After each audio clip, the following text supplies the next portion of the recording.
Hello friends, આજે હું તમારી સાથે શેર કરવાની છું શક્કરપારા બનાવવાની રેસીપી.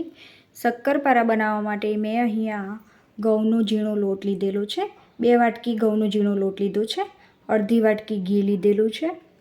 ઇલાયચી પાવડર, અડધી વાટકી ખાંડ, અડધી વાટકી પાણી, 2 મોટી ચમચી સોજી અને મીઠું લીધેલું છે. શક્કરપારાના સ્વાદને બેલેન્સ કરવા માટે અહીંયા મેં મીઠાનો ઉપયોગ કરેલો છે. સોજી શક્કરપારામાં એડ કરવાથી એકદમ સરસ ક્રિસ્પી અને સોફ્ટ શક્કરપારા રેડી થાય છે. શક્કરપારામાં સોજી એડ કરવાથી શક્કરપારામાં એકદમ ક્રન્ચીનેસ આવે છે. હવે આપણે શક્કરપારા બનાવવાની શરૂઆત કરીશું. સૌથી પહેલાં આપણે શક્કરપારા બનાવવા માટે ખાંડનું મિશ્રણ તૈયાર કરીશું. એના માટે મેં ડોયો લીધેલો છે. એમાં પાણી એડ કરી દેવાનું છે. અડધી વાટકી ખાંડ એડ કરીશું. ખાંડને પાણીમાં સારી રીતે મિક્સ કરી લેવાની છે.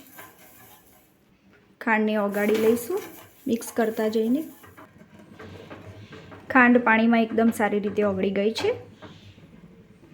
હવે આપણે ગેસની ફ્લેમ બંધ કરી દેવાની છે. ખાંડના પાણીમાં ઇલાયચી પાવડર એડ કરીશું. મીઠું એડ કરીશું. મિક્સ કરી લઈશું.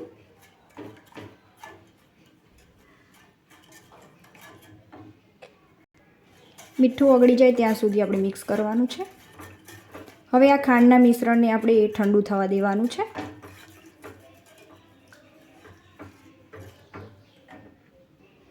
એક મિક્સિંગ બાઉલ લઈ લઈશું. એમાં 2 વાટકી ઘઉંનો લોટ એડ કરવાનો છે. 2 મોટી ચમચી સોજી એડ કરીશું. સોજી અને ઘઉંના લોટને મિક્સ કરી લઈશું. મિક્સ થઈ ગયું છે. હવે આપણે ઘીનું મોવણ એડ કરવાનું છે. ઘીના મોવણની જગ્યાએ તેલનું મોવણ પણ ઉપયોગમાં લઈ શકાય છે. મોવણને લોટના એક કણમાં સારી રીતે મિક્સ કરી લેવાનું છે.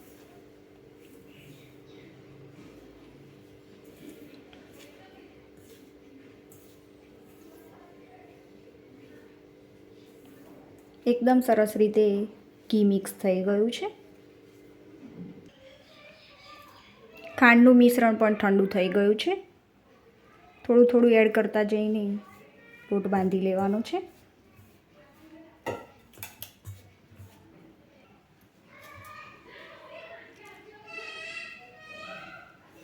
બધું જ પાણી એડ કરી દેવાનું છે. શક્કરપારાનો લોટ બંધાઈ ગયો છે. આ રીતે આપણે એકદમ કઠણ લોટ બાંધવાનો છે. આ રીતે લોટને ઢાંકીને 15 થી 20 મિનિટ જેવું રેસ્ટ આપીશું. 15 થી 20 મિનિટ જેટલો સમય થઈ ગયો છે.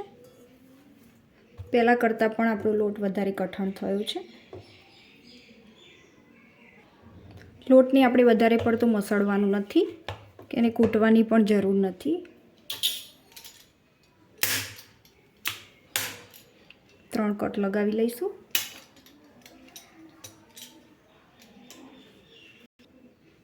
એક ભાગને લઈ લઈશું. અંદરથી એકદમ સરસ લેયર દેખાય છે, તમે જોઈ શકો છો. આ શક્કરપારા બનાવવા માટેનો પરફેક્ટ લોટ રેડી છે. આ રીતે આપણે લુઓ તૈયાર કરી લેવાનો છે. લોટને ઢાંકીને સાઈડમાં મૂકી દેવાનો છે, જેથી કરીને વધારે પડતો ડ્રાય ના થઈ જાય. આદળી પર લુઓ મૂકી દેવાનો છે. વણી લઈશું.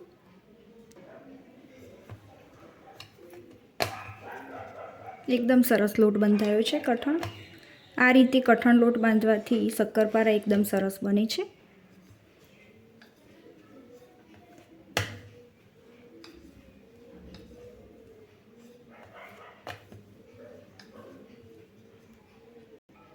આ રીતે રોટલી વણીને આપણે ફોલ્ડ કરવાની છે. 2 સાઈડથી આ રીતે ફોલ્ડ કરી લઈશું.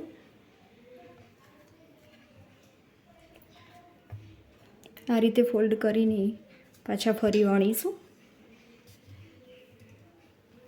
આ રીતે ફોલ્ડ કરીને વણવાથી શક્કરપારાના એકદમ સરસ લેયર રેડી થાય છે.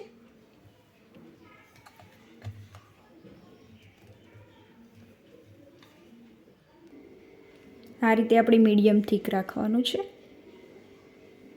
હવે આપણે કટ કરી લઈશું. સૌથી પહેલાં સાઈડો કટ કરી લેવાની છે.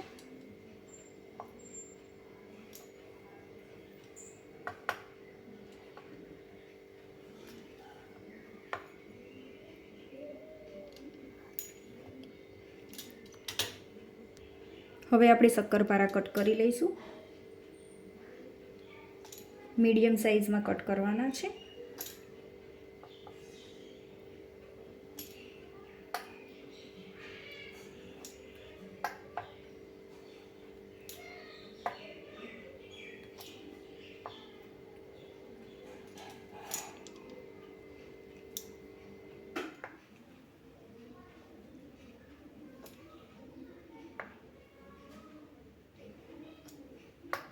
મેં અહીંયા સ્ક્વેર શેપ આપ્યો છે.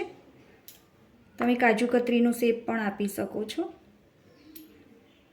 શક્કરપારા સ્ક્વેર શેપમાં વધારે સારા લાગે છે, એટલે મેં અહીંયા સ્ક્વેર શેપ આપ્યો છે.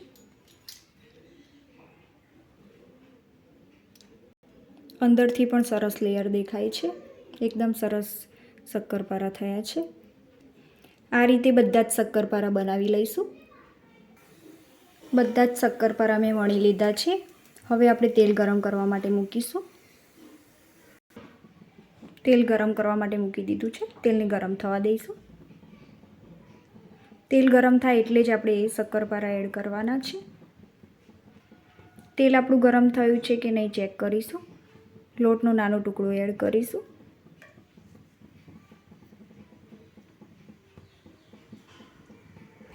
તેલ આપણું ગરમ થઈ ગયું છે. હવે આપણે તેલમાં શક્કરપારા એડ કરીશું.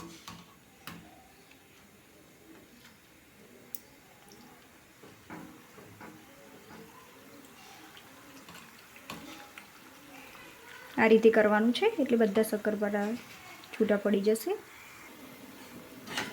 શક્કરપારાને આપણે એકદમ મીડિયમ આંચ ઉપર તળવાના છે.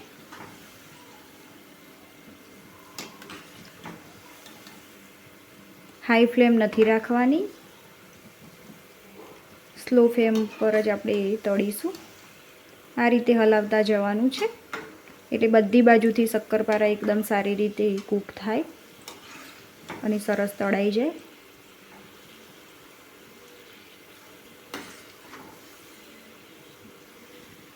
મેં અહીંયા શક્કરપારા બનાવવા માટે 4 ચમચી ઘીનો ઉપયોગ કરેલો છે.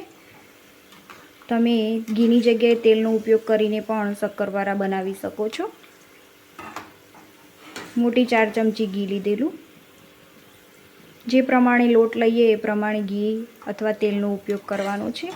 મુઠ્ઠી પડતું મોવણ એડ કરવાનું છે શક્કરપારામાં, જેથી આપણા શક્કરપારા એકદમ સરસ સોફ્ટ બનશે.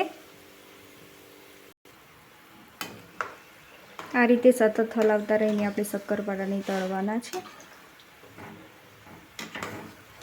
આ શક્કરપારા તળાતા 12 મિનિટ જેટલો સમય લાગ્યો છે. હવે આપણા શક્કરપારા તળાઈ ગયા છે.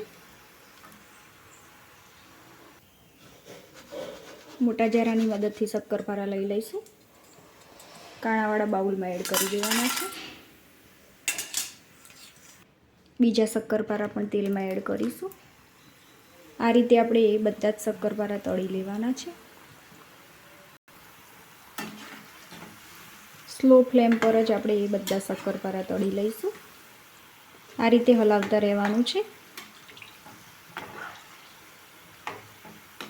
બધા જ શક્કરપારાના પડ એકદમ છૂટા છૂટા દેખાય છે અને શક્કરપારા એકદમ સરસ તળાય છે. અંદરના બધા જ લેયર છૂટા પડી ગયા છે. તમે જોઈ શકો છો ફ્રેન્ડ. પણ બધા છૂટા પડવા લાગ્યા છે. આ રીતે ધીમા તાપે શક્કરપારા તળવાથી બધા જ લેયર છૂટા પડી જશે અને એકદમ સોફ્ટ શક્કરપારા બનીને રેડી થશે. બીજા શક્કરપારા પણ તળાઈ ગયા છે. એને બાઉલમાં લઈ લઈશું. બધા જ શક્કરપારા તળાઈ ગયા છે. તમને નજીકથી બતાવું કે લેયર એકદમ સરસ છૂટા પડ્યા છે. તમે જોઈ શકો છો ફ્રેન્ડ્સ, એકદમ સરસ બજાર જેવા શક્કરપારા બનીને રેડી થયા છે. તમે પણ ફ્રેન્ડ્સ આ રીતે શક્કરપારા બનાવજો અને કોમેન્ટમાં જરૂરથી જણાવજો કે તમારા શક્કરપારા કેવા બન્યા છે.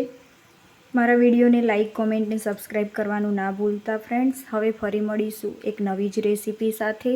Thank you friends.